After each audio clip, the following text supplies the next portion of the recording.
Hey guys, in today's video, I'm giving away a free saber in today's video from my Theory sabers. All you have to do is hit like on the video and tell me who your favorite Star Wars character is. Bonus points go if you can answer the question at the very end. I'll be looking out for your comments and announcing a winner at the end of the month with the full site's launch at theorysabers.com.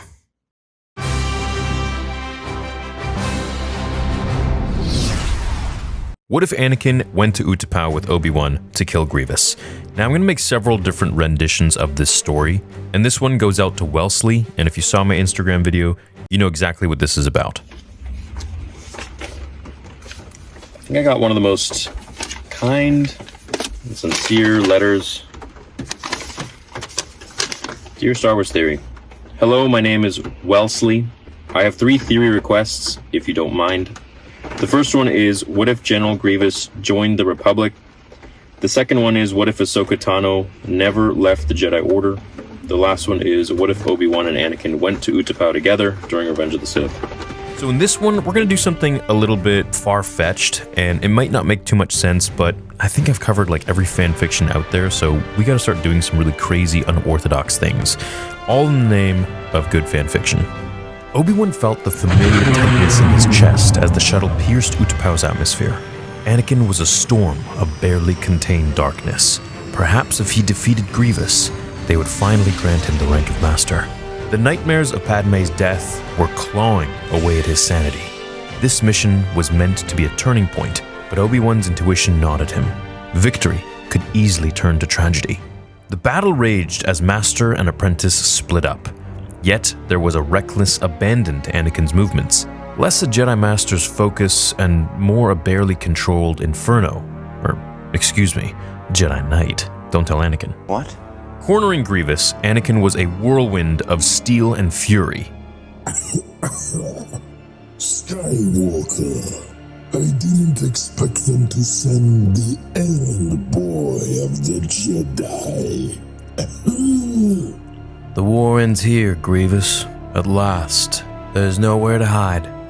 Grievous snarled and sent his Magna Guards after Anakin. But with focus and the dark side slowly brewing within him, just as it did against Dooku, Anakin defeated them without much effort. Using the Force to slam Grievous against a wall and pinning him there, he threw his saber with the Force directly into Grievous's chest.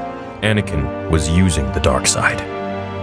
The war was over, or so the Jedi thought. Word of Grievous's demise traveled like wildfire. General Grievous was defeated on Utapau. The Separatist leadership has collapsed. The war is over. Just like I said. It is just like you said. The Jedi Temple buzzed with renewed hope, but Anakin felt no elation. He felt cold and empty. Using the dark side to kill Grievous in that pure hatred and anger started to take over him slowly.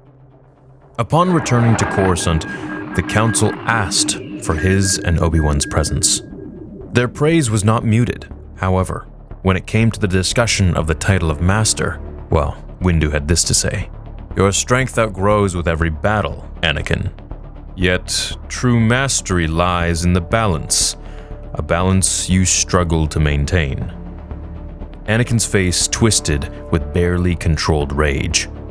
What? I ended the war. I destroyed the Separatists. And you still deny me what is mine? The rank of Master is given to those who deserve it, not those who command it. Take a seat, young Skywalker. Anakin looked around at all the Masters. This is outrageous. I'm more powerful than any one of you. If it were you that were on Utapau to fight Grievous, you would have surely failed. Anakin, sit down, said Master Kenobi, who had already taken his seat. Anakin looked around, disgruntled and embarrassed. Finally taking his seat, Master Windu did not steer his gaze away from young Skywalker. With the war over, this will be the end of the Chancellor's meetings with young Skywalker. Later that night, Anakin slipped away, drawn to the darkness that had always lingered within him. Palpatine was patiently waiting like a spider. "They fear you, Anakin," he murmured, the words seeping into the cracks of Anakin's fury that had opened. "They hold you back." Fear, resentment, and the desperate hope of saving Padme, it was all starting to eat away at him. Still, a shred of Anakin's loyalty clung on. Could the Council, his order, have hidden such distrust from him? Palpatine's answer was a balm for his soul, a tantalizing promise of power that the Jedi would never understand, and possibly could never promise him. Days passed, and the Jedi Council moved. They understood that Palpatine's influence was the poison corrupting Anakin, as they noticed that he was still having secret and private meetings with him. Perhaps they planted a bug on Anakin and could hear every word that they were saying. Now their purpose wasn't to arrest the Chancellor, but to pull Anakin back from the edge. They arrived at the Chancellor's office not with lightsabers blazing, but with an ultimatum and a plea. Anakin was met by Obi-Wan, Mace Windu, Ki-Adi-Mundi, Plo Koon, Saesee Tiin, Kit Fisto, and Shaak Ti. As Anakin and Palpatine quickly turned to the door to see them all, he bowed. "Masters, what are you doing here?" Obi-Wan stepped forwards. "Anakin, we've heard everything you and the Chancellor have been talking about. We are not here to hold you back. We are not your enemy. We have reason to believe that the Chancellor is not who he says he is."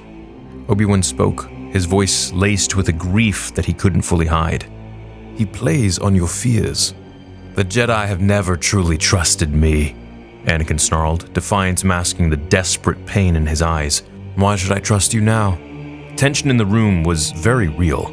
As Windu moved to reason with Palpatine, a terrible realization bloomed within the Sith Lord's mind.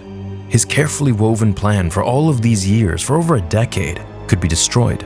These Jedi were not here to kill him, and Anakin was still very much hesitating, not truly picking a side. Palpatine needed to act fast. He needed to sacrifice something. A violent shift in the Force needed to happen for Anakin's remaining loyalty to waver. He waited for the right moment, if the Force called to him to do so. The Jedi surrounded Anakin in the corner. He didn't like this. With his back to the wall, Anakin reached for his blade. When he saw Plo Koon and a few of the other Jedi do the same in fear, and I say fear because they all feared Anakin Skywalker and just how unbalanced he was. They didn't know what his next move could be. He was as emotional as he was powerful. As Anakin ignited his blade, so did the other Jedi, and with a calling in the Force, Palpatine felt this one moment at his beck and call. With a speed that defied his age, Palpatine thrust his arm forwards just as one of the Jedi Masters ignited his lightsaber in a defensive gesture.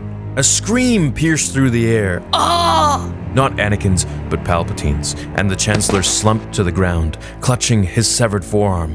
"Treason! Treason! The Jedi will stop at nothing. They'll attack the Republic itself. I told you it would come to this, Anakin. They're here to kill me. They have no control, only control over you." Anakin froze, horror and confusion wearing within him. The Jedi recoiled, disbelieving. "No, Chancellor, I didn't mean to." But Anakin, poisoned by Palpatine's lies and his own resentment, saw only betrayal. He moved his lightsaber forwards like a blue blade of fury. What followed wasn't the clean duel of the original saga, but a desperate, very messy fight. Anakin was a whirlwind of grief and rage, his lightsaber slashing not with precision, but with wild abandon. The Jedi fought on the defensive, not out of malice, but with sorrow and a desperate hope of subduing, not destroying, their fallen brother. Obi-Wan felt each clash of the blades through the Force, an echo of their bond shattering. His goal was to reach Anakin, to break through the darkness, but amidst the chaos, Palpatine's web tightened. Garbled communications reached the clone legions, reports of a Jedi uprising, an attack on the Chancellor, and Order 66 was unleashed. The Purge wasn't a single devastating stroke, but a sprawling wave of confusion and bloodshed. Clones loyal to the Republic turned on their Jedi generals in a mix of obedience and frantic self-defense. Jedi enclaves fell, not suspecting true betrayal, but miscommunication and manipulated fear. Anakin Skywalker was not lost to a brilliant tactical maneuver, but to a perfectly timed vicious lie. He stood there with only Obi-Wan and Mace Windu remaining. All the other Jedi lay on the floor in pieces. "Anakin, what have you done?" screamed Obi-Wan. "The Jedi never trusted me. You all turned your back against me." Palpatine continued to clutch his hand in the corner. Mace Windu approached Anakin. "Put your blade down, Skywalker, or I will do it for you. You will try. Anakin lunged at Mace Windu. As Obi-Wan just couldn't bring himself to fight, the two clashed in a battle of purple versus blue. Anakin's rage swelling within him, but the amazing powers of a pod, Mace Windu's 7th lightsaber form variant, proved very useful. Anakin began to fall back as Mace Windu's prowess and experience started to present itself against the young Jedi Knight. With Order 66 already enacted, and Palpatine seeing this turn of events, knew what must be done. As Mace Windu went about to disarm the young boy, Palpatine ignited and thrust his red lightsaber through Mace's chest from behind. The look of horror on Mace's face as he stared into Anakin's eyes. As shocked as he was, Anakin took his blade and sliced horizontally through Mace Windu. As they both turned to look at Obi-Wan, Anakin couldn't bring himself to kill his old master. Palpatine, with his one hand holding his red saber, fell to the floor, his theatrics extremely thick. Oh, I'm too old for this, Anakin. You're the Sith Lord. Yes, I am, and I can promise you true power and the power to save Padme. Obi-Wan looked in disgust at the both of them. Anakin, he is evil. Don't listen to him. He was the one behind Padme's assassinations. Anakin, caught in a confused torment of twisted lies and his own desperation, looking from Obi-Wan to Palpatine on the floor and back to his old master. The Jedi never believed in me, Obi-Wan. They won't help me save Padme. Anakin, this is not the way. He's a Sith Lord. He's responsible for the death of Qui-Gon, for training Dooku. All the times that Padme almost died, he was behind it all. Anakin looked over to Palpatine on the floor, cowering, anger starting to swell within him against both in the room. Anakin, don't listen to him. I was a pawn. I was being controlled. No. You tried to kill Padme many times, and now you want to save her. Why? So that you can control me. Yes, Anakin, he is trying to control you. He's been trying to control all of us. He's been behind the wall. You've been playing both sides. You pretended to be my friend. No, Anakin, I am your friend. Please, help me. You're just as bad as them. At least they were honest with me. You just want to use me. Do you even know how to cheat death? Maybe we should find out. Sidious knew that his plan was turning against him. The words of Obi-Wan had finally broken into Anakin. He didn't trust the Jedi, but he definitely didn't trust this Sith Lord in front of him anymore either. Anakin, it's not too late. We can still turn this around. I don't want to hear any more of it, Obi-Wan. Palpatine got to his feet, knowing that things might get interesting. As he spoke into the comlink in his wrist, he knew he was in no shape to fight both Anakin Skywalker fully engulfed in the dark side and Obi-Wan Kenobi. Anakin pressed Palpatine as they cornered him in the window.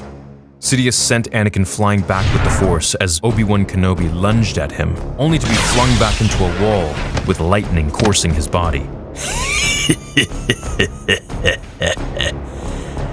Young fools, did you surely think that you could defeat me? I have been the mastermind behind all of this from the very beginning. Once more the Sith shall rise to power after 1,000 years hiding, watching, and waiting. Now is the time.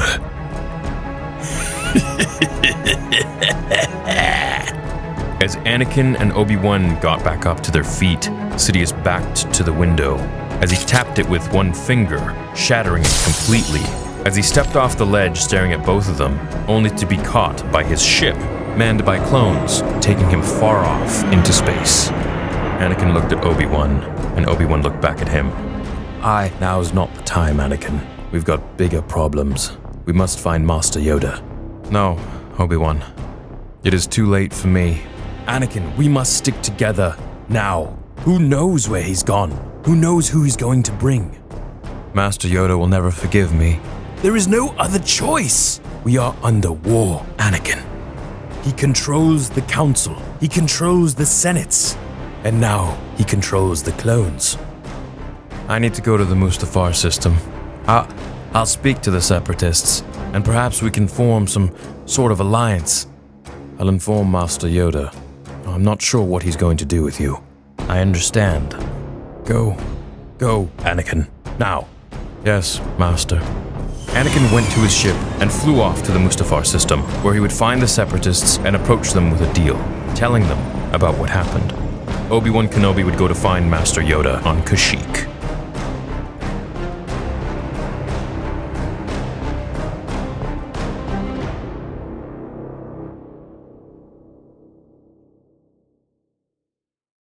That's the end of this very unorthodox and off-the-top fanfiction. Let me know how you want part 2 to go. I'll be checking the comments, and of course, I will be choosing one winner who will get one of my theory sabers. Thanks so much for watching today's video. Leave a like, and I'll see you all in the next one. Until then, remember, the Force will be with you, always.